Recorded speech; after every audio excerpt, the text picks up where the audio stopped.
Bueno, hoy tengo un tema, igual siguiendo en esta serie, y quiero decirles que yo nunca he oído una predicación al respecto. Sin duda alguien ya lo ha enseñado, pero no encontré. De hecho, normalmente cuando, digamos, es un tema como este, pues intento buscar a ver si hay algo en algún predicador con el cual, ¿verdad?, yo tengo afinidad,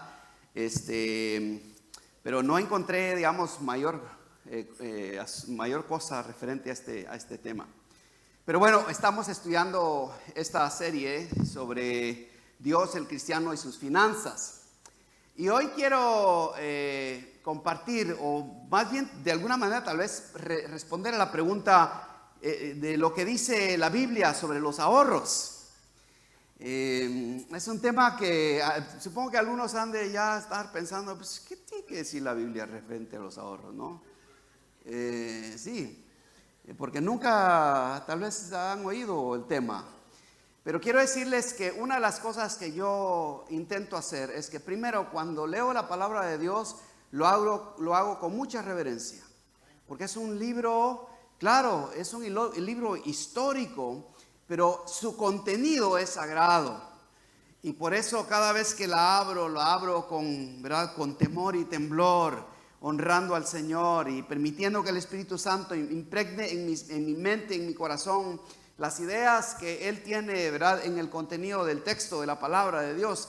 Y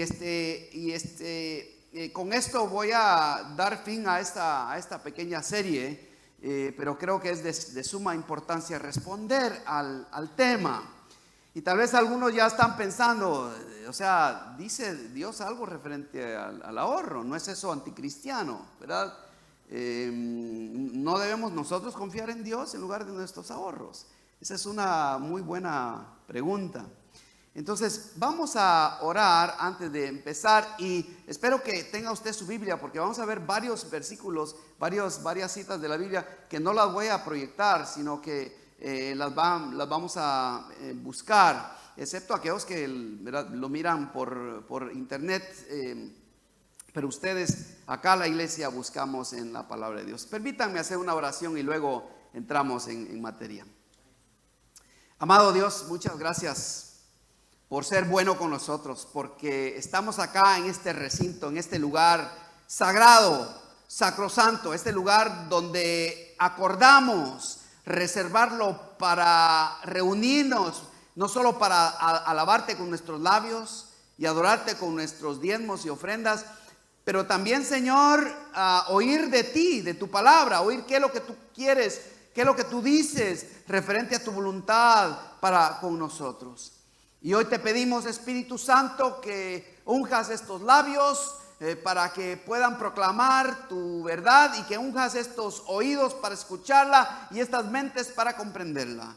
Y que al final de esta enseñanza decir todos que te pareció bien a ti lo que hoy escuchamos acerca de tu palabra. Te lo pedimos pues en el nombre glorioso y majestuoso de Jesús nuestro Salvador. Amén. Amén. Hemos aprendido sobre los fundamentos de las finanzas. Hemos tratado de alguna manera de darle un pequeño repaso a las cosas más básicas y elementales. Vimos también que el dinero es atractivo, ¿verdad? También, ¿por qué necesitamos evaluar nuestra actitud hacia las posesiones? Vimos toda esta serie. Y de igual manera consideramos el tipo de ofrenda que Dios quiere de parte de nosotros, ¿sí? Y la última vez profundizamos un poco más en el capítulo 13 de Romanos, específicamente del versículo 3 al 10, para considerar por qué la deuda, fíjense, la deuda coexiste con el miedo. Hablamos al respecto. Y por qué la ira de Dios o la ira divina y la conciencia son cruciales para tomar decisiones financieras en la vida.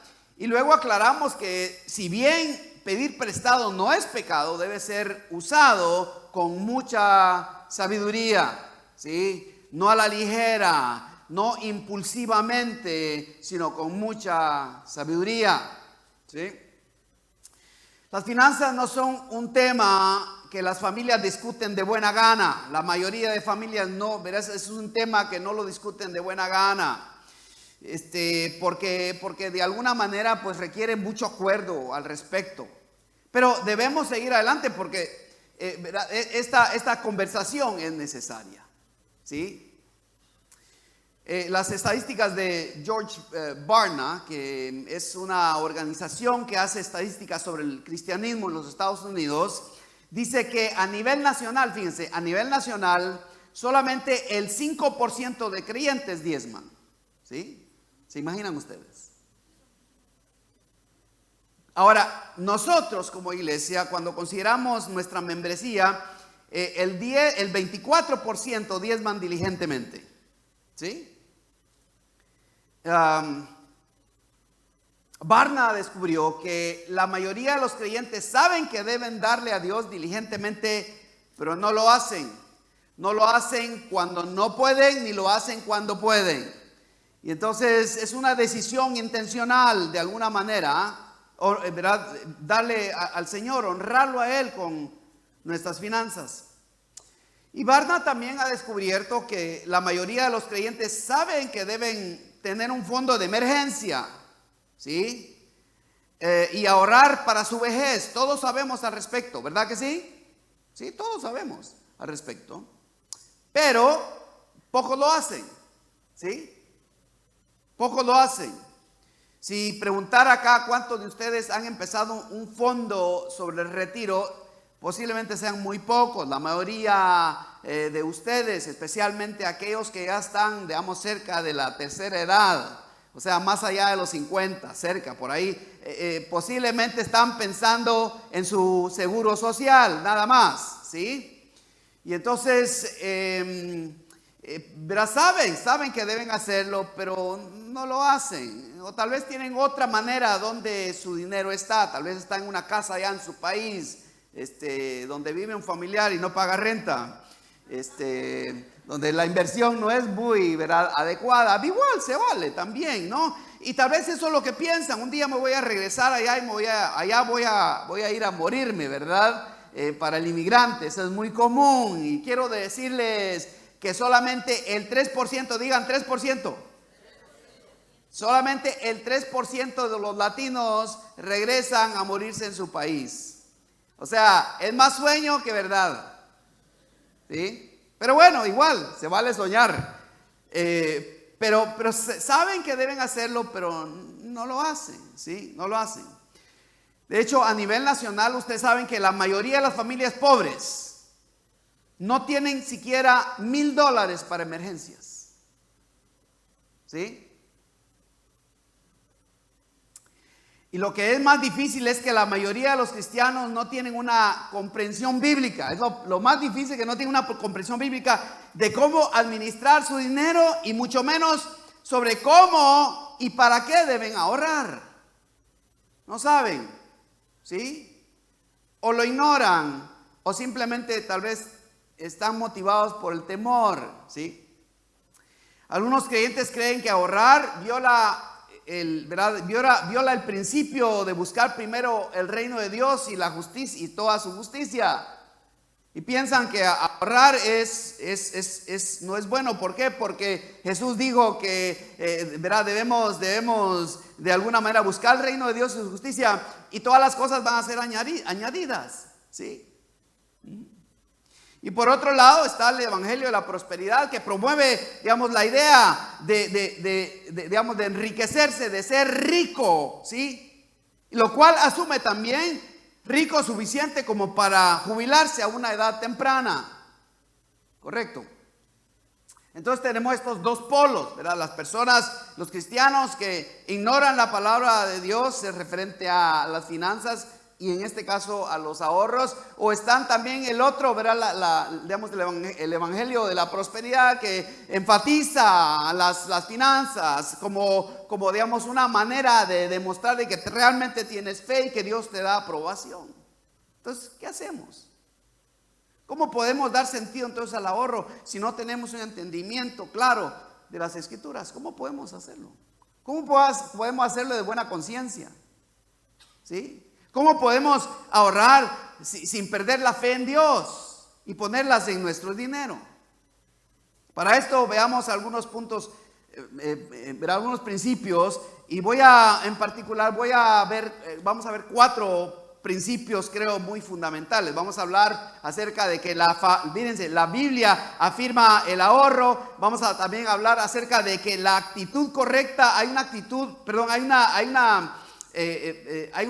correcta, pero también hay un tiempo correcto para ahorrar, o sea, un motivador, por así decirlo. Vamos a hablar también acerca del ahorro, que el ahorro requiere una asociación adecuada, especialmente para aquellos que están casados. Espero que pongan mucha atención a esto porque es de suma importancia. Y por último vamos a hablar brevemente acerca de que el ahorro demanda dominio propio. ¿Sí? Esas cosas son importantes. Entonces 4 puntos voy a hablar este día, voy a compartirlo. Entonces, para ello, vayamos a Santiago capítulo 1, versículos 16 al 17. Y lo primero que vamos a ver ahí es que, miren, la Biblia afirma el ahorro. ¿Sí? Ahora, ténganme paciencia, porque vamos a ir adentrando este tema, ¿verdad? Santiago 1, 16 dice así, leemos la palabra de Dios con reverencia a Dios Padre, a Dios Hijo y a Dios Espíritu Santo. Dice Santiago 1, 16 y 17. Esta versión dice: amados hermanos míos, no se engañen. Toda buena dádiva y todo don perfecto desciende del Padre de las luces, con el cual no hay cambio ni sombra de variación. ¿Sí? Las finanzas, hermanos, son una dádiva de Dios, son un don de Dios, son un regalo de Dios.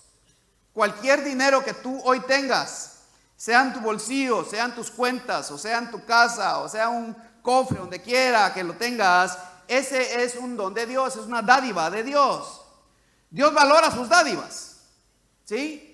Dios valora sus dádivas porque dice que sus dádivas, ¿verdad? Toda buena dádiva, dice que toda su dádiva es buena y agradable y es valiosa, es perfecta porque viene de Él. Todo lo que Dios da, lo da con alegría. ¿Por qué? Porque Él valora todo lo que nos da a nosotros, ¿sí? También, ¿verdad? Santiago enfatiza que Dios nunca cambia. Esto significa que la voluntad de Dios en el Antiguo Testamento es también la voluntad de Dios en el Nuevo Testamento. La voluntad de Dios es la misma antes de la cruz como de este lado de la cruz. Dios no cambia. Dios es inmutable. Nunca ha cambiado, ¿sí? Dios también es glorificado cuando ahorramos. Ahora, algunos dirán, pero ¿no es Dios glorificado cuando Él me hace un milagro? Por supuesto. Dios también se glorifica cuando Él, ¿verdad?, te provee milagrosamente. Absolutamente.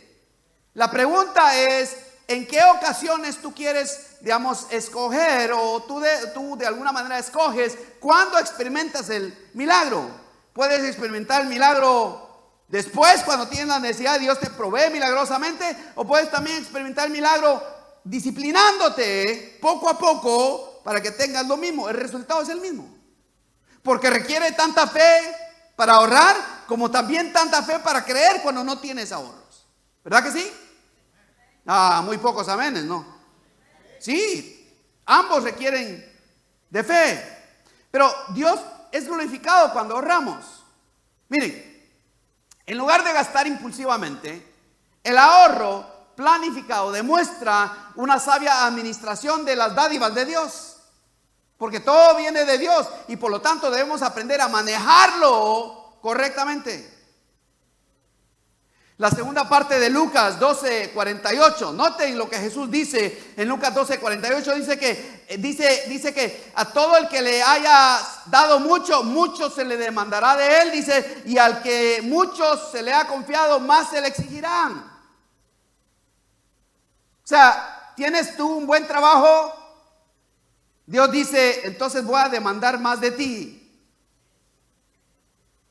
¿Tienes tú un trabajo, de lo mínimo? Igual, Dios te va, ¿verdad? Dios espera de ti lo mínimo. Hablando en cuanto a diezmo, obviamente el diezmo de alguien que gana, yo que sé, $25 la hora va a ser mucho más que alguien que gane $17 la hora. ¿Sí? Tiene sentido. Pero noten por favor que Dios es glorificado, porque cuando uno, mire, mientras uno gana más, uno debe estar siempre voluntariamente darle más a Dios. Yo recuerdo, o sea, recientemente fui a ver cuánto damos nosotros, porque siempre he tenido récords de todo, ¿no? Especialmente en los impuestos, cuánto, digamos, damos anualmente. Y créanme que cuando empezamos, ¿verdad? Como pareja, era una muy poca cosa. Y eso que diezmábamos siempre fielmente. Comparado ahora que cuando los salarios han subido y la vida ha subido de alguna manera, ¿sí? Efesios 4:28 dice que tener ahorros nos permitirá ayudar a otros cuando surjan necesidades. ¿De dónde vas a sacar tú cuando se presenta una necesidad? Dime tú. ¿De tu tarjeta de crédito, como algunos en televisión te exigen? Mande $1,000, póngale a su tarjeta, ¿sí? Y lamentablemente muchos cristianos lo hacen, ¿sí? Muchos cristianos lo hacen. Y si tú lo has hecho, no lo hagas más. Eso no es sabio. O tienes el dinero para darlo o no lo das. Entonces, tener el dinero para ayudar en una necesidad significa que ya lo tienes. ¿Sí? Que ya lo tienes. O si haces una promesa, obviamente sabes que poco a poco puedes irlo darlo, pero no lo das de un solo, ¿verdad? Lo vas dando conforme Dios te va proveyendo. Algunos cristianos no ahorran porque piensan que están, ¿verdad?, haciéndose tesoros en la tierra donde la polilla y el ladrón y el orín corrompen, y donde ladrones minan y hurtan, pero no entienden el punto de Mateo 6, 19 al 20, cuando Jesús dice esto. Fíjense que en contexto Jesús está hablando de las bienaventuranzas, ¿sí? Está declarando cuál es la calidad del buen cristiano, sus frutos o sus virtudes.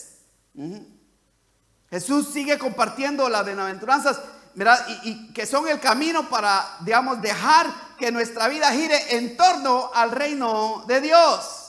Significa, lo que Cristo está diciendo es que todo lo que tenemos le pertenece a Dios, y por lo tanto utilicemos nuestras finanzas para avanzar el reino de Dios. Eso es lo que está diciendo. Que todo lo que tenemos lo avancemos el reino de Dios. Es el mejor ahorro en el cielo es aportar para el reino de Dios. O sea, la meta no es tener ahí, ¿verdad?, todo el dinero que tú necesitas para todas tus necesidades el resto de la vida. Esa no es la meta. La meta es que tengas suficiente plata para que cuando Dios te dice, mira, aquí hay una oportunidad, tú lo des y no estés pensando dos veces. Esa es la meta. ¿Te sientes culpable, de celebrar tu boda o tu aniversario? O la graduación de tu hijo, ¿te sientes culpable de eso? O comprar un automóvil o mudarte a tu propia casa, ¿te sientes culpable de eso? No deberías sentirte culpable, a menos que uses para tu propia carnalidad.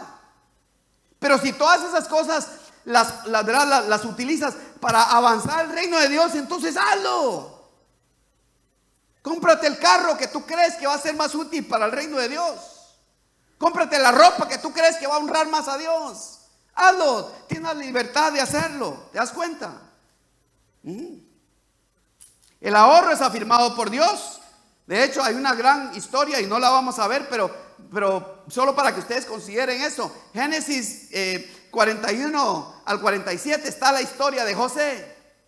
La historia esencialmente dice tres cosas. O más bien cuatro. Una, que José, ¿verdad? Es llevado, ustedes saben, a Egipto porque sus hermanos lo venden como esclavo, ¿sí? Llega a Egipto y pronto se dan cuenta de que es un bueno no solo para soñar, pero para interpretar sueños. Tiene el don. Y entonces lo primero que vemos es que José interpreta los sueños del faraón, o sea, del mero rey. ¿Sí? Luego, en respuesta a eso, vemos que José sube al poder. ¿Por qué? Porque el faraón se da cuenta de que José tiene una habilidad, tiene un don, una sabiduría divina. Y él, ¿verdad?, le otorga poder y autoridad a José. O sea, de la cárcel, fíjense, se va. Qué milagro, de la cárcel del presidente, por así decirlo, del rey, en este caso del faraón. ¿Sí? Luego vemos que José, fíjense, organiza la recolección de todo el grano sobrante por 7 años. Porque el sueño era que iban a haber 7 años de abundancia y 7 años de ¿qué? De escasez. 7 años. ¿Y cuál fue el sueño? Fueron 7 vacas ¿qué? Gordas y 7 vacas flacas. Correcto.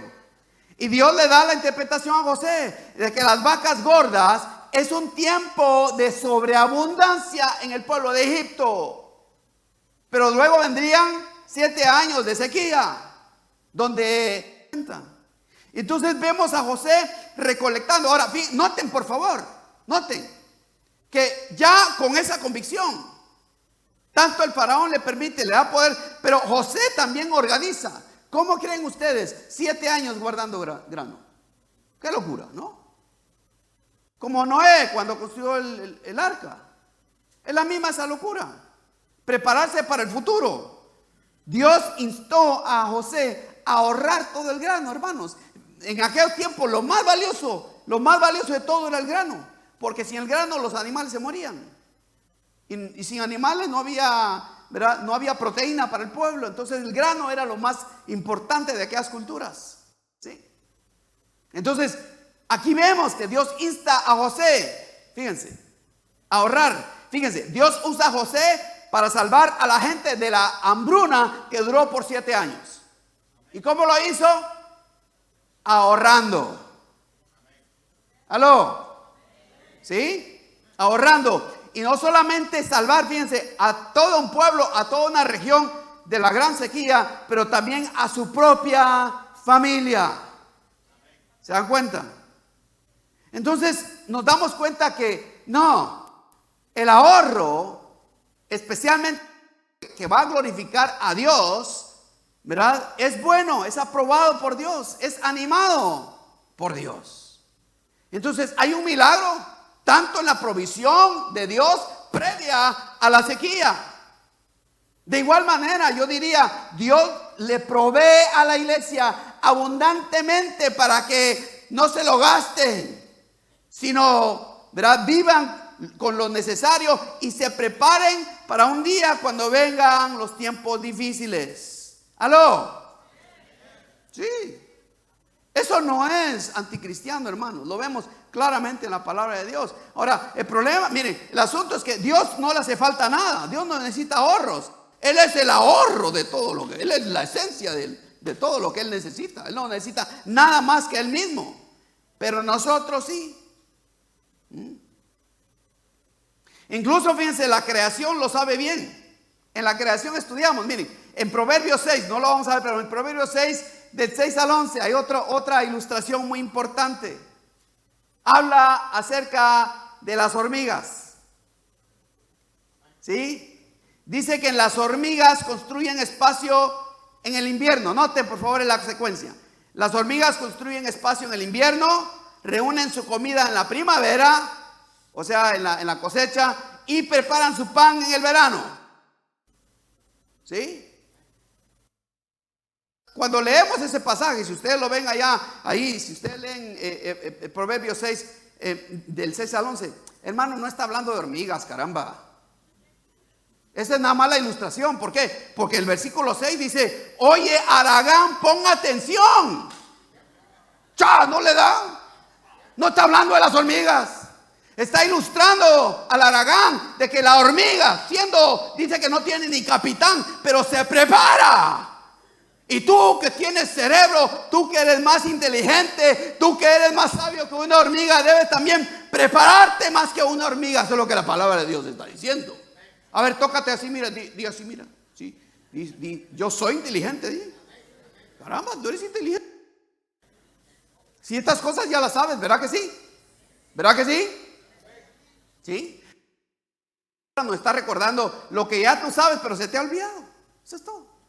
Entonces vemos acá dos ilustraciones y espero, hermanos, que esto te convenza. Mira, espero que esto te convenza de que ahorrar las dádivas de Dios, los dones de Dios, no es avaricia ni egoísmo si lo haces con la actitud y la meta apropiada. Ahorrar verá, que tú u otro tengan necesidad, es bíblico. Es bíblico. El segundo punto, hermanos, es que, miren, Jesús nos enseña que hay una actitud correcta, y también hay un tiempo para ahorrar.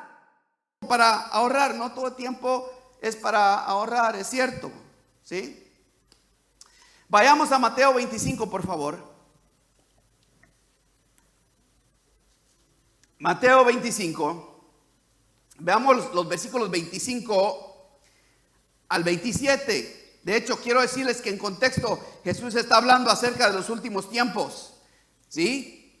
Porque algunos dicen, no, que el anticristo se quede con las deudas, ¿verdad? Entonces, pero Jesús dice, no, en medio de todo eso, Jesús está diciendo, un momentito, ¿verdad? No, o sea, no abdiques, no abandones tu responsabilidad. Miren lo que dice Mateo 25 al 27. Está hablando de los que les dio talentos. ¿Se acuerdan? Los 3 siervos que el Señor les dio talentos. Y entonces viene y llega el último, ¿verdad? No vamos a darle lectura a todo, pero miren el 25, lo que sucede con el siervo, ¿verdad? Con el siervo malvado, porque así lo llama el Señor. Dice Mateo 25, dice, y tuve miedo, dice esta versión, y fui y escondí su talento en la tierra. Mire, aquí tiene lo que es suyo. Dice, pero su señor le dijo, siervo malo y perezoso. ¿Sabías que ciego donde no sembré y recojo donde no esparcí? Debías entonces haber puesto mi dinero en el banco, y al llegar yo hubiera recibido mi dinero con intereses. Ahora, noten que no le dice que no es, porque ¿verdad? En contexto está diciendo, también dice el Señor que le dio a cada uno según su habilidad, ¿sí? Según su habilidad. A uno le dio 5 porque era más habilidoso.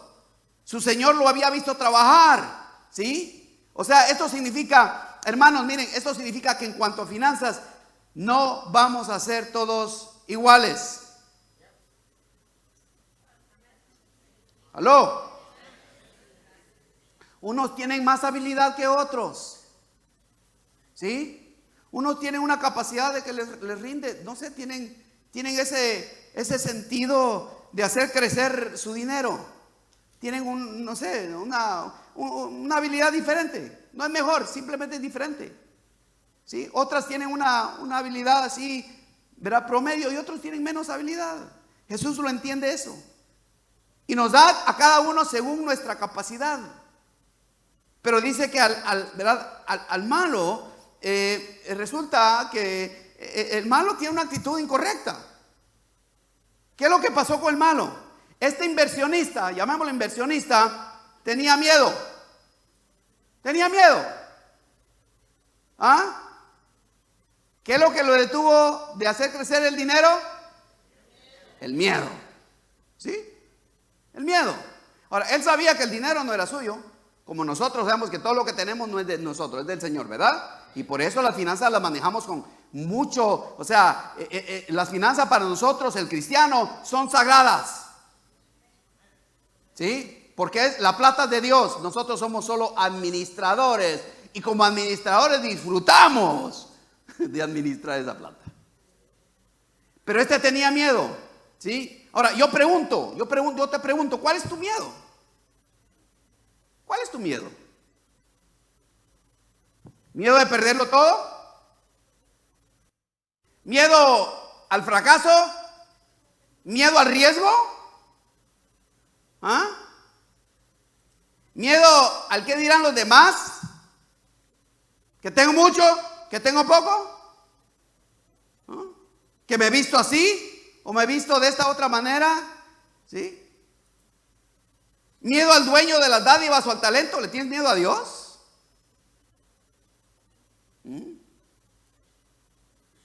Todos estos miedos, hermanos, miren, simplemente significan que este siervo no confiaba en Dios. No confiaba. Jesús mismo le dice, óyeme, mira, o sea, caramba, ni siquiera hiciste lo más básico y esencial de invertir. Dios le dio a un inversionista 5 talentos, ¿verdad? A otro 3 y a otro, a este último, 1 talento. También dice, ¿verdad? Como antes mencioné, que cada uno le dio según su capacidad. Y al igual que el inversionista que recibió 1 talento, fíjense, también nosotros tenemos que, ¿verdad? Tendemos nosotros, tenemos a veces la misma tendencia de posponer el ahorro. Mañana lo hago. ¿Sí? La última vez hablé de las deudas, porque antes de ahorrar, primero tienes que pagar tus deudas. ¿Sí? No tiene sentido ahorrar y tienes una gran deuda. Primero pagas tus deudas y luego empiezas, y después de disciplinarte en pagar tus deudas, entonces empiezas tú a ahorrar lo que antes pagabas ¿verdad? Al acreedor, ahora te lo pagas tú a ti. ¿Sí? Pero nosotros también tendemos a posponer el ahorro. Mañana, ¿verdad? Cada febrero a abril, las tiendas saben que los latinos, la mayoría de latinos, como estamos abajo de la línea de pobreza, recibimos bastante de los impuestos. Y por eso ponen las ofertas más suculentas, febrero, marzo, abril, para que todos vayan y se gasten todo. Y es más, algunos dicen, le cambiamos hasta su cheque.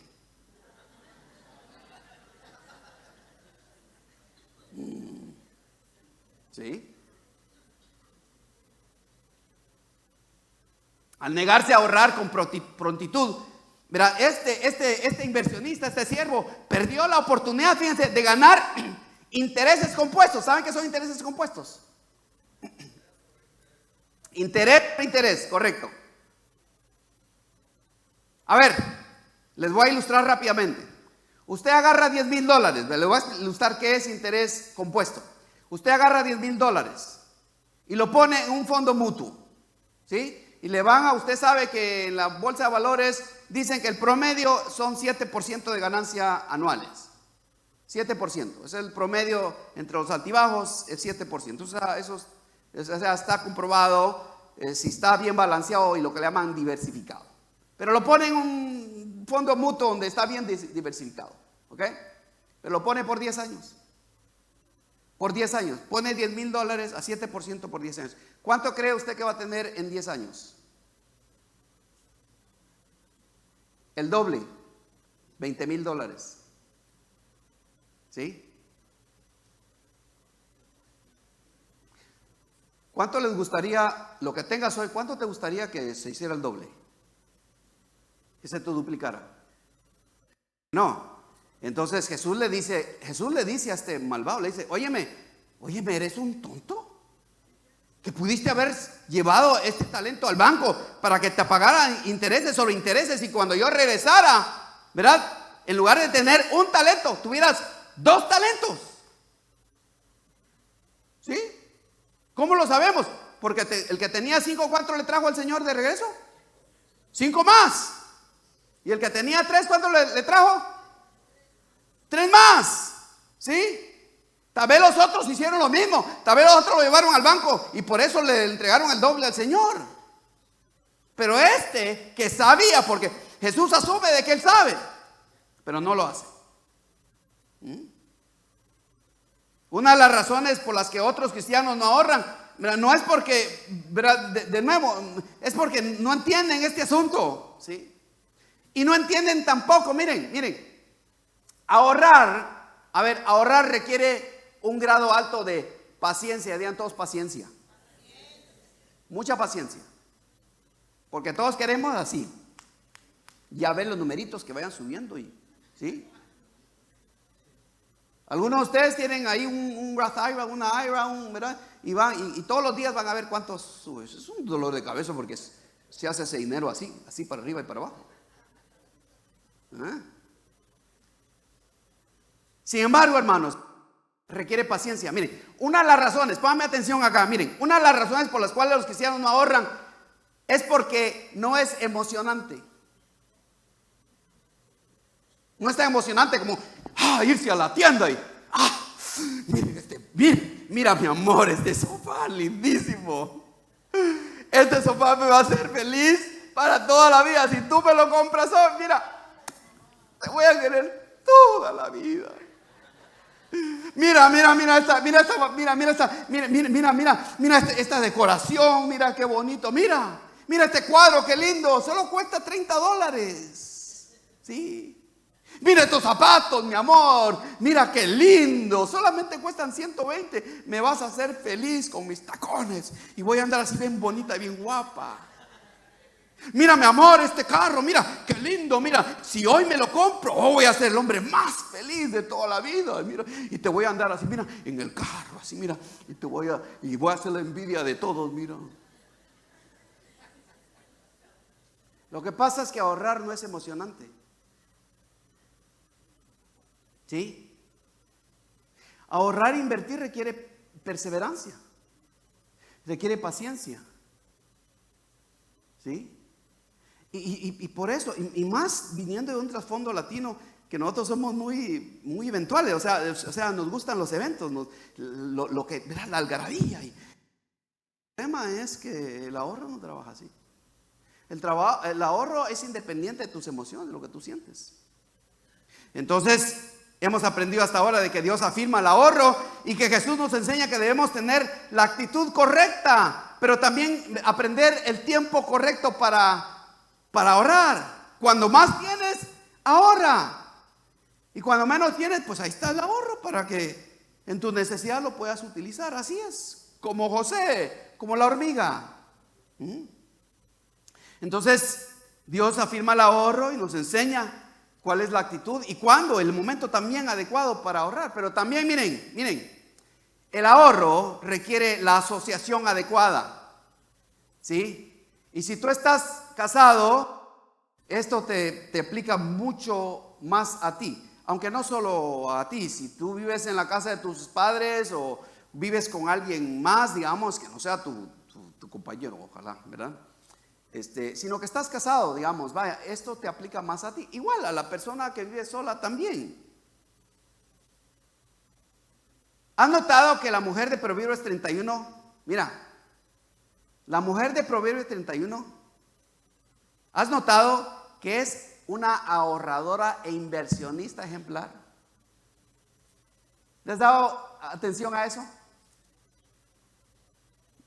Si no, miren, vayamos a Proverbios 31 y vamos a ver nada más unos versículos. Solo vamos a saltar unos versículos para que ustedes vean la descripción de esta mujer ejemplar. Proverbios 31. Miren lo que dice la mujer ejemplar. ¿Sí? Miren cómo la describe la palabra de Dios.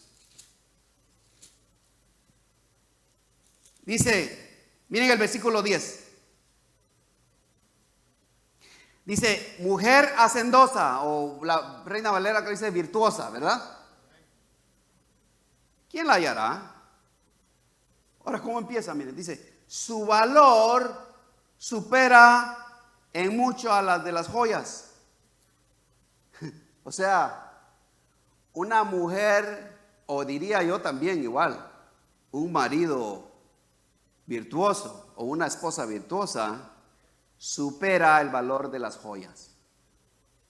Supera el valor de un diamante. Ya vemos ahí, ¿verdad? Que está hablando un poco de dinero. Miren el versículo 13. Dice, busca lana y lino. Y con agrado, dice esta versión, trabaja con sus manos. El verso 14 dice, es como las naves del mercader, trae su alimento de lejos.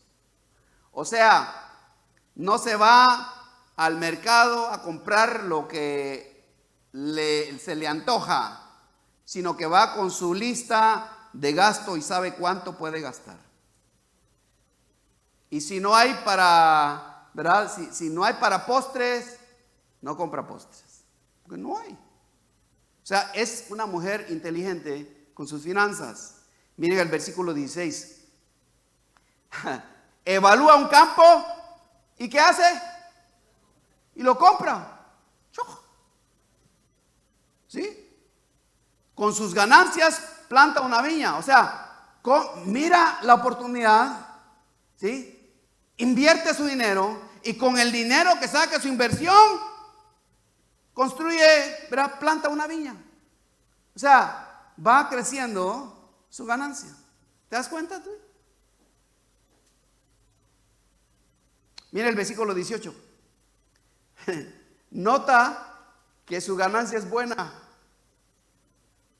No se apaga de noche su lámpara. O sea, a ver, dice que ella evalúa y se da cuenta que sus ingresos son buenos, que su estrategia le ha trabajado. ¿Y cómo lo sabemos? Porque no le hace falta el aceite para su lámpara. Y aquí no solamente creo yo está hablando solamente de lámpara, sino está hablando de que una mujer hacendosa es una mujer feliz porque sabe que está bendiciendo a su familia.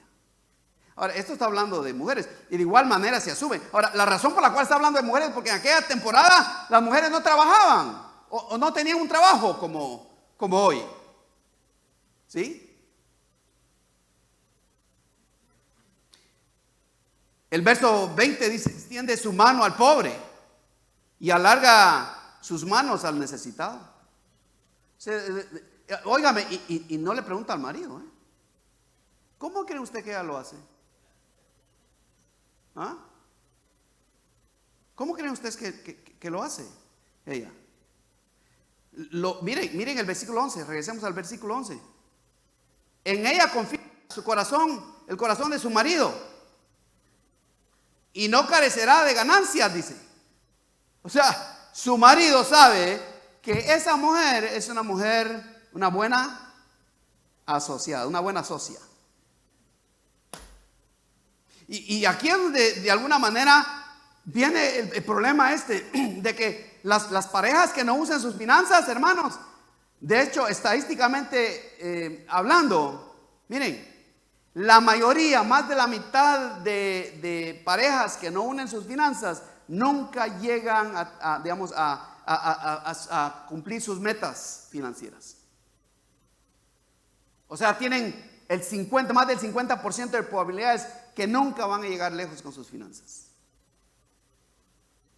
O sea, debemos. Miren el versículo 27, dice, ella vigila la marcha de su casa y no come el pan de la ociosidad. O sea, no es haragana, pues.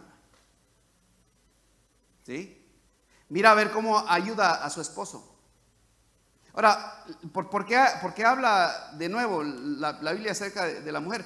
Porque no se asume que la mujer tenga un gran impacto financiero. Sin embargo, en Cristo Jesús, la esposa tiene un impacto enorme. ¿Por qué? Porque es la que de alguna manera se siente más tentada para gastar la plata. No es la única que se lo gana, porque a veces el varón no compra nada, pero sus regalitos son caritos, un carrito de $60,000. ¿Aló? Es mentira que solo la mujer es gastona. No, no es cierto. ¿Sí? Lo que pasa es que compra así por poquito, ¿no? Pero el marido cuando compra así, pero de amor, ¿verdad? ¿Ah? Entonces, hermanos, estar asociados en el matrimonio es de suma importancia. ¿Sí? Es suma importancia. Yo les he contado acá, cuando nosotros nos casamos, yo venía con una deuda, $27,000, hermanos. Allá en el 89, esa es una cantidad exorbitante. ¿Sí? Sí.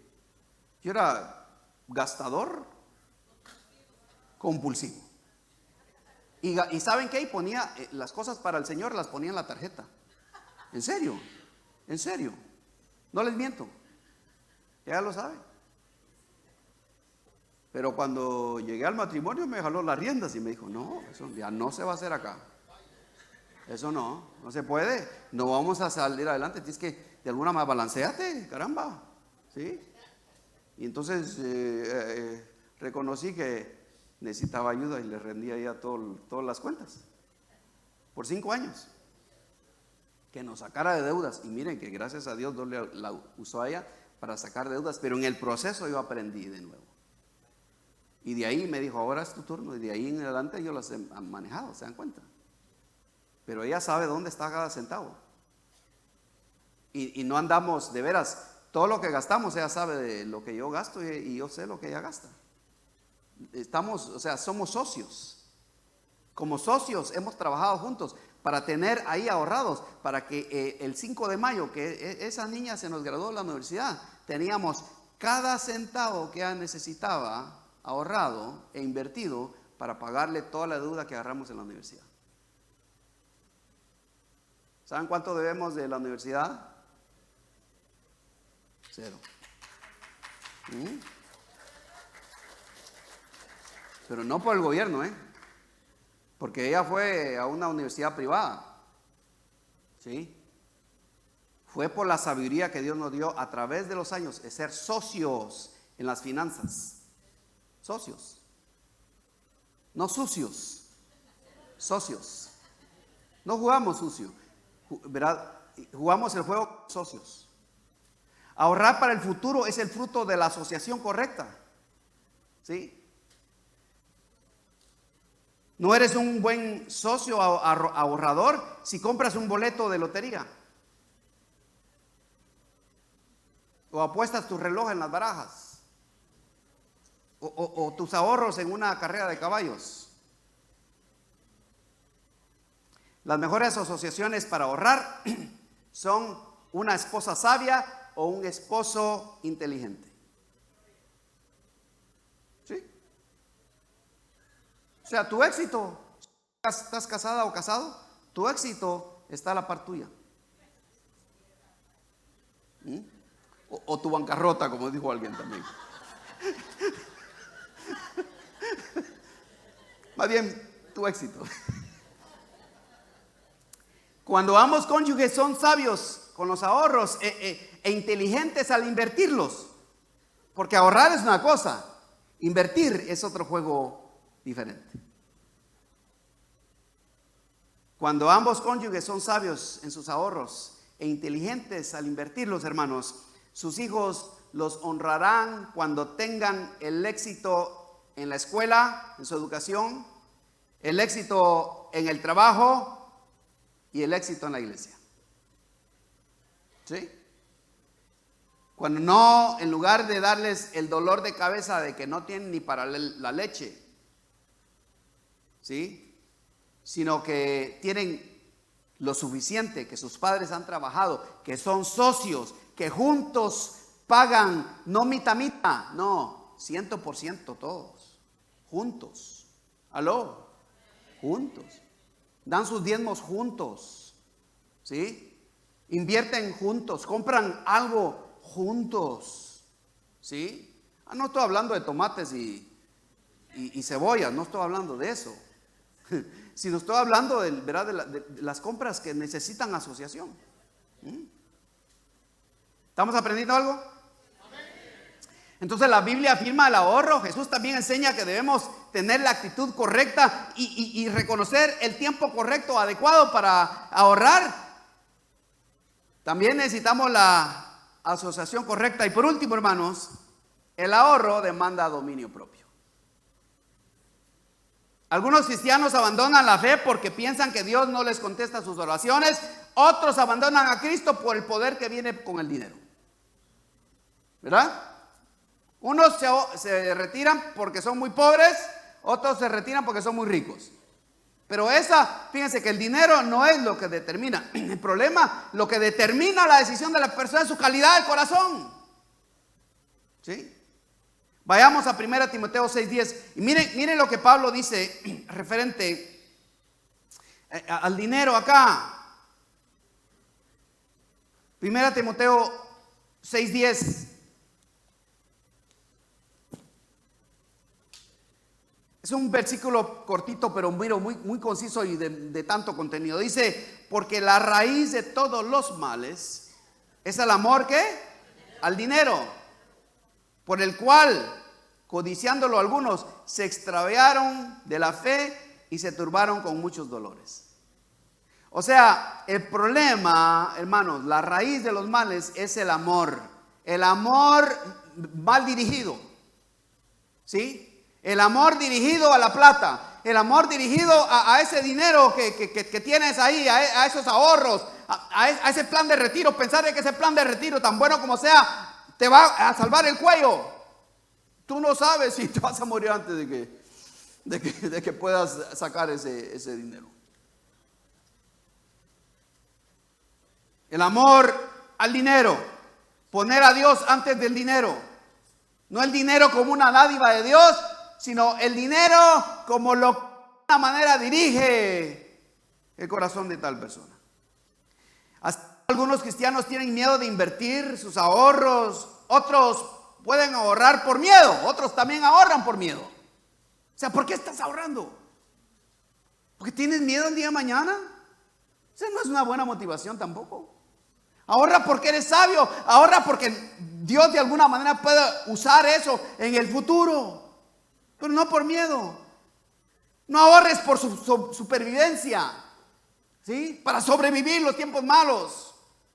Tampoco ahorres por codicia, ¿sí? O sea, por tener más y más y más, lo cual nos puede alejar de Dios. Si eso es lo que nos motiva, nos puede alejar de Dios. Sí, es peligroso.